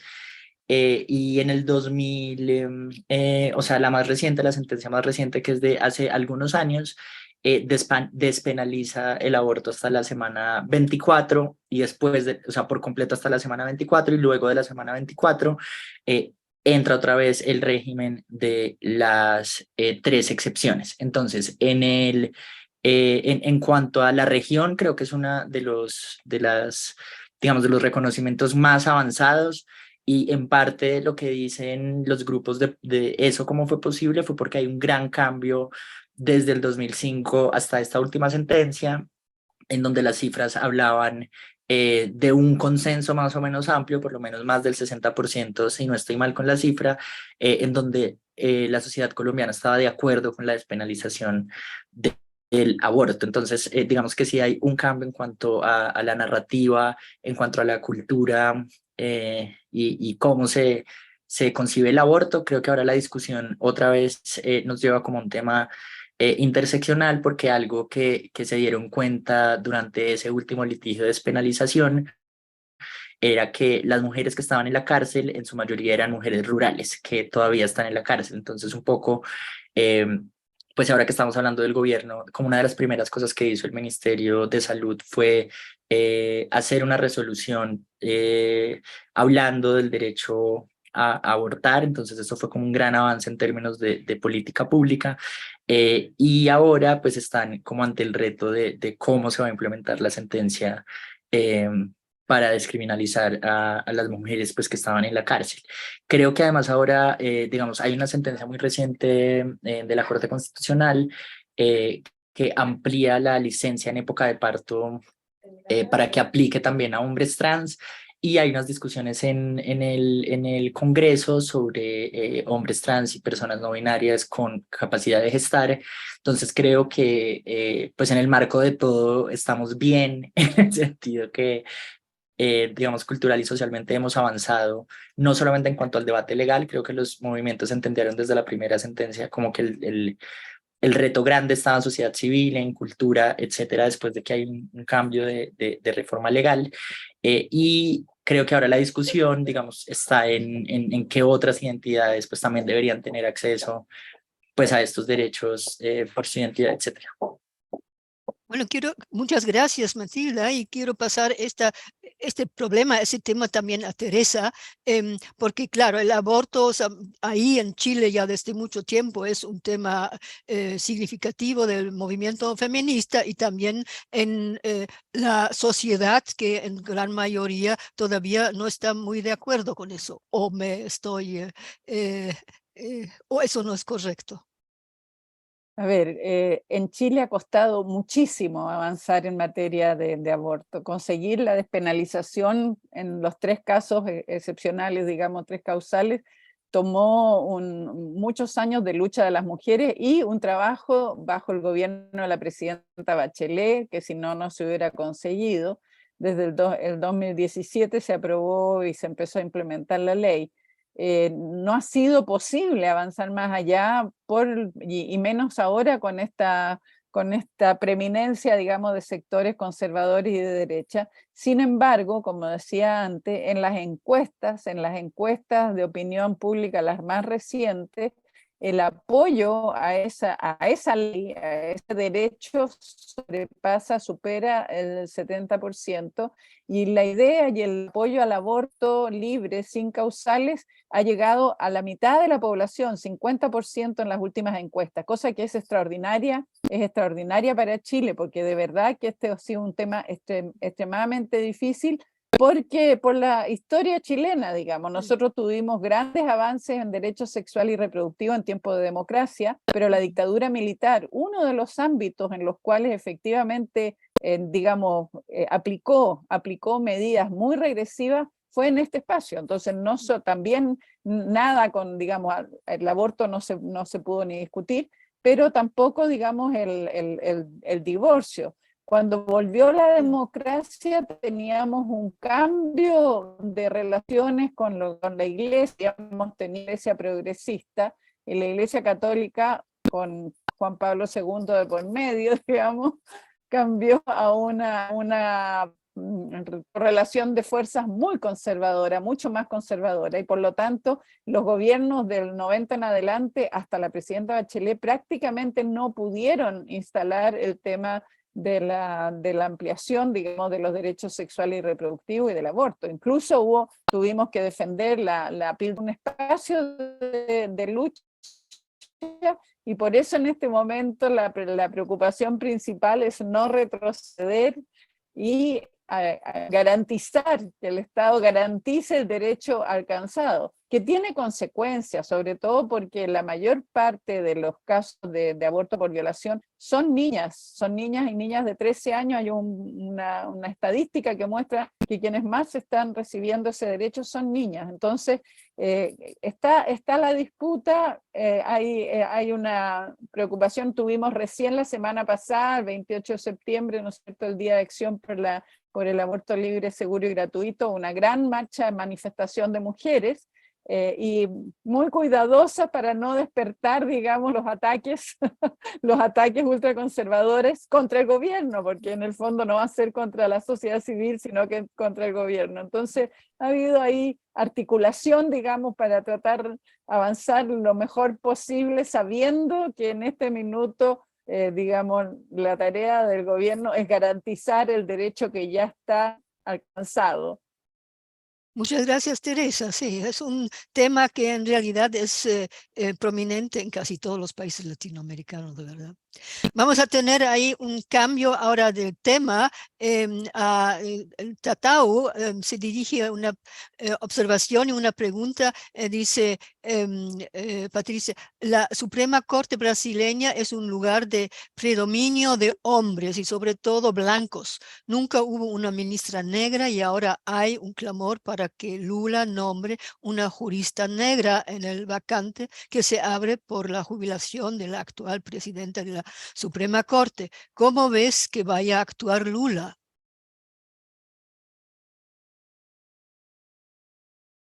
Hasta donde estamos, hay 3 nombres que son de hecho, que están de hecho sobre la mesa. Y son 3 nombres de hombres.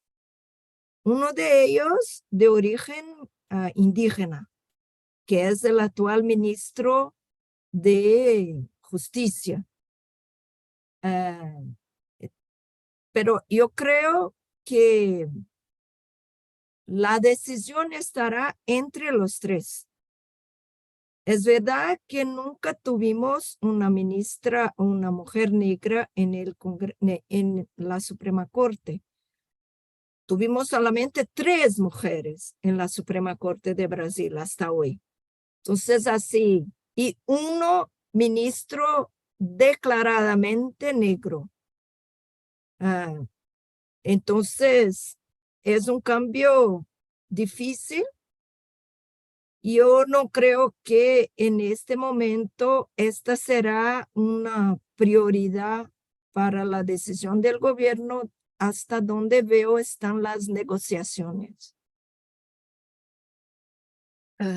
Bueno, ojalá que haya un avance y haya la posibilidad que realmente cambie ahí la posición de a una mujer. Ahora a Matilda se está dirigiendo una pregunta, pero como veo, ella tenía que irse porque tenía problemas con electricidad. A ver si está de vuelta. Matilda, ¿estás de vuelta? No, parece que no, porque a ella se dirige otra pregunta que va en la misma dirección, pero bueno, por el momento no hay otras preguntas más. Entonces, hay una pregunta de mi parte en cuanto a la posibilidad de integrar mucho más, y esto a las 3, bueno, a las 2 ahora, de integrar mucho más a la población indígena en el país, en el Parlamento. Por un lado, tal vez de tener unos puestos seguros en el Parlamento, pero también de darles voz, que eso no sea nomás simbólico, sino realmente que ellos tengan influencia en los asuntos y asuntos del país en su totalidad, no solamente en asuntos muy específicos que toca a ellos. Tal vez, Teresa, tú puedes hablar, porque los mapuches en esto son muy combativos, ¿no? Y ya con unas demandas desde muchísimos años.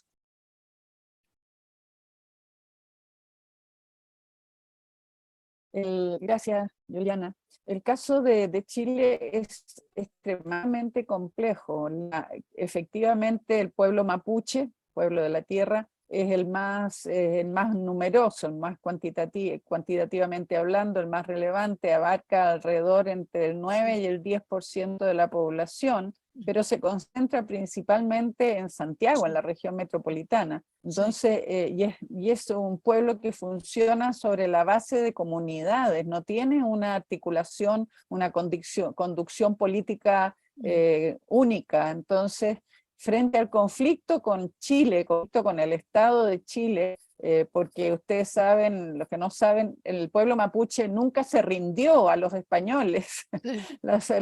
El sometimiento del pueblo mapuche fue hecho por los chilenos, digamos, no por España. Entonces, pero Chile, o sea, el pueblo chileno ha violado los acuerdos que se habían establecido, ha oprimido, la dictadura militar fue especialmente cara. Y tenemos de hace ya muchos años grupos organizados mapuches de distintas estrategias para la recuperación del territorio, sobre todo. Entonces, es la representación política del pueblo mapuche es muy variada y depende, digamos, del espacio. No en el Parlamento actual hay hay una diputada mapuche y hay un senador que es de origen mapuche.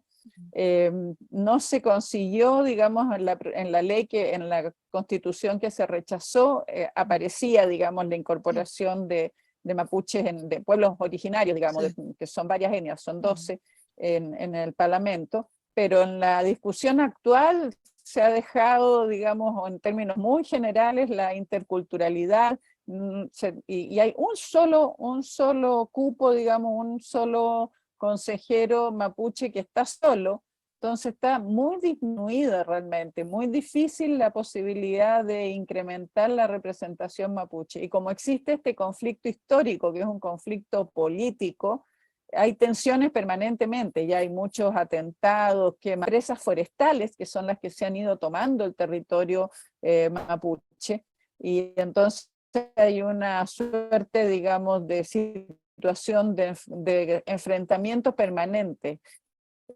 Ese es el tema de la seguridad que es tan relevante dentro de los debates, porque recurrentemente hay ataques, incluso ataques a iglesias evangélicas. El pueblo mapuche, hay muchos grupos evangélicos, bien, hay católicos, hay evangélicos, y la región donde está centrado el pueblo mapuche vota más por la derecha que por el progresismo, y vota muy poco, y probablemente con mucho miedo. Entonces es extremadamente difícil, digamos, aunque claramente uno puede percibir que hay una incorporación del tema, una relevancia, digamos, de reconocer e incorporar la internacional, digamos, el tener varias naciones, el que somos, digamos, un país compuesto, integrado por distintas nacionalidades, pero de verdad que es muy difícil de implementar, muy difícil. Estamos en una situación, en la zona mapuche es la zona más pobre, entonces en este minuto el gobierno de Boric, que está definiendo por un lado una política,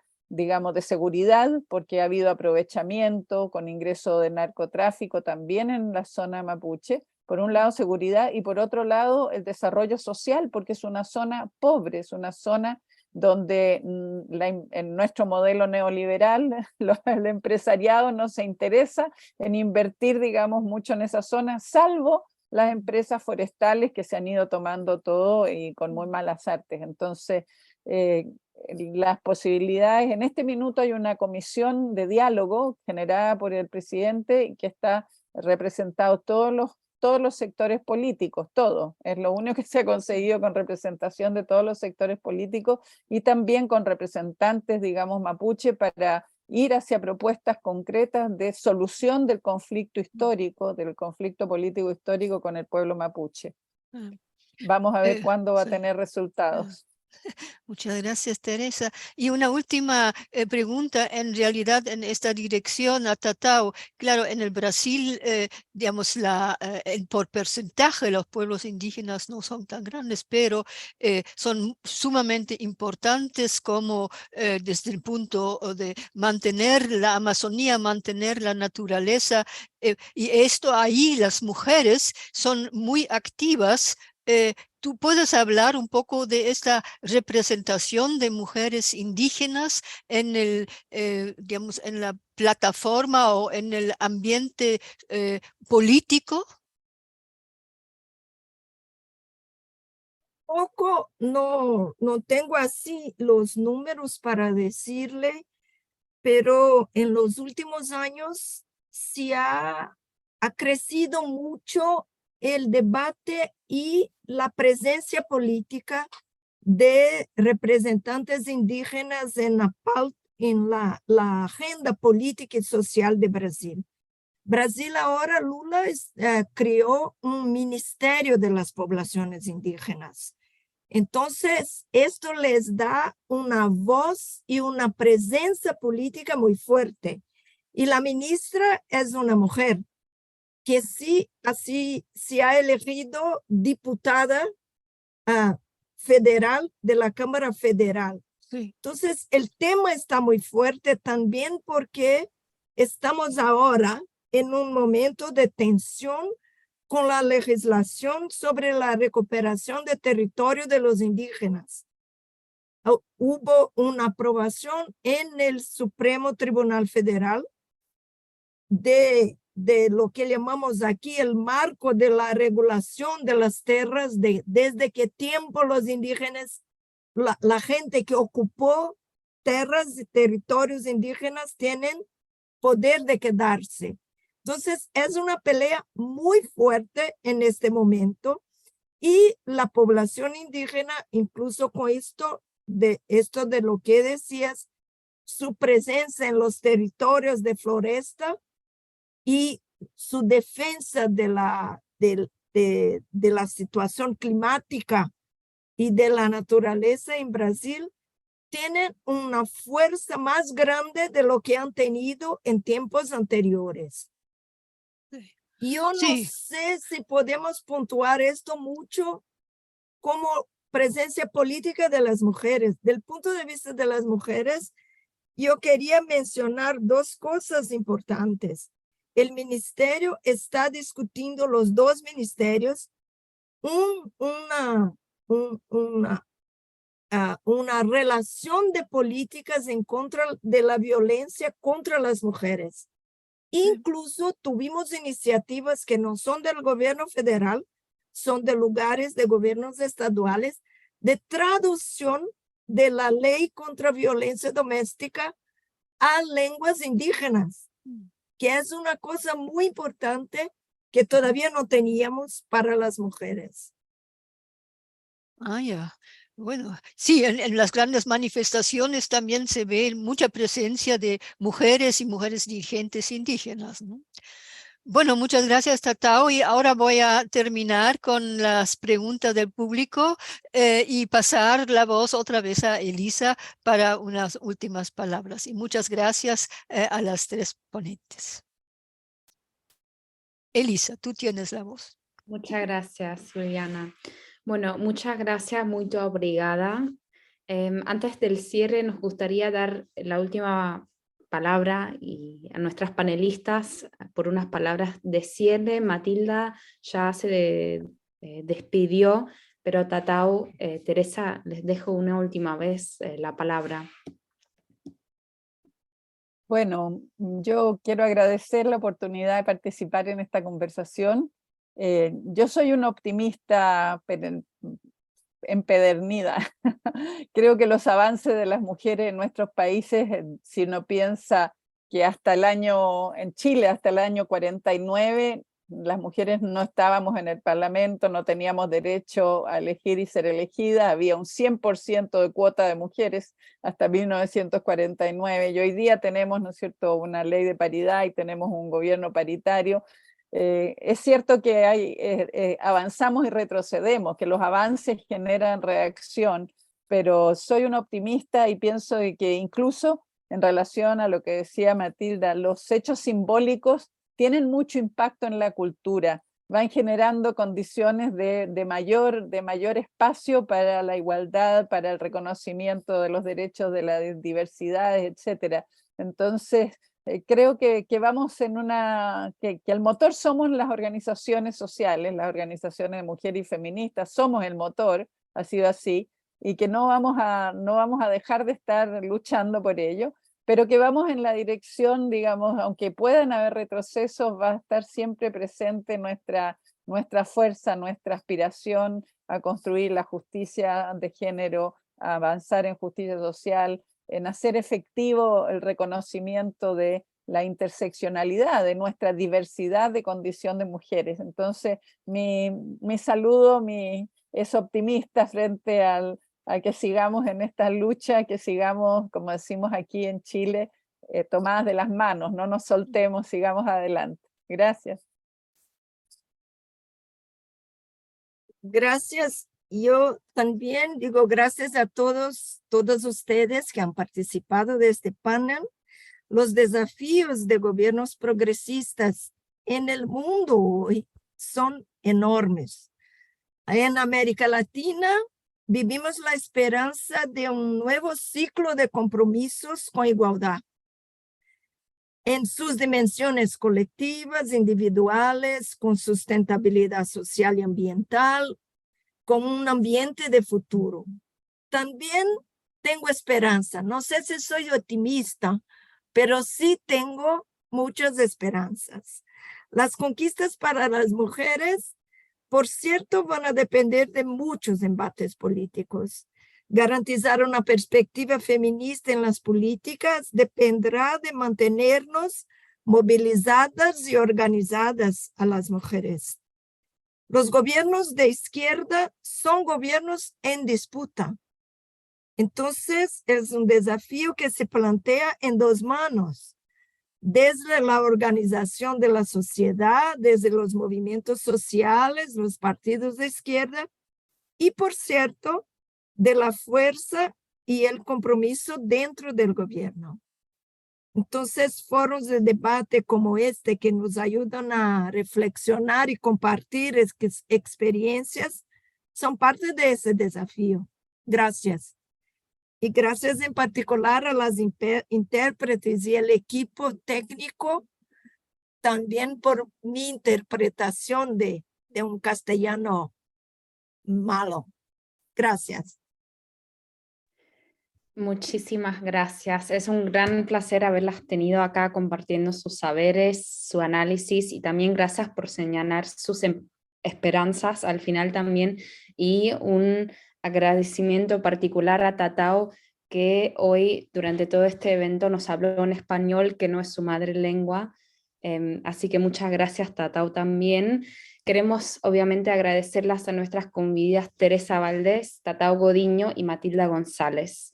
También gracias al público que nos siguió por Zoom y por Facebook, y como Tatao ya mencionó, las intérpretes Sabina Hosta y Ana María Hernández, y a Didice, Magdalena, Juliana y el equipo del Foro de América Latina por la coordinación y también la preparación del evento, y a la Fundación Friedrich Ebert en Berlín y también sus oficinas nacionales por el apoyo. Muchas gracias. Al final les queremos invitar al próximo evento que se impartirá el 19 de octubre a la hora 19 en presencia en el local Refugio, en la Lenaustraße de Berlín, y que se llama Protóxico, minería de oro en la Amazonía boliviana y el papel de Europa. Muchísimas gracias, muito obrigada, danke an alle, cuídense mucho y les deseo una linda noche. Hasta luego.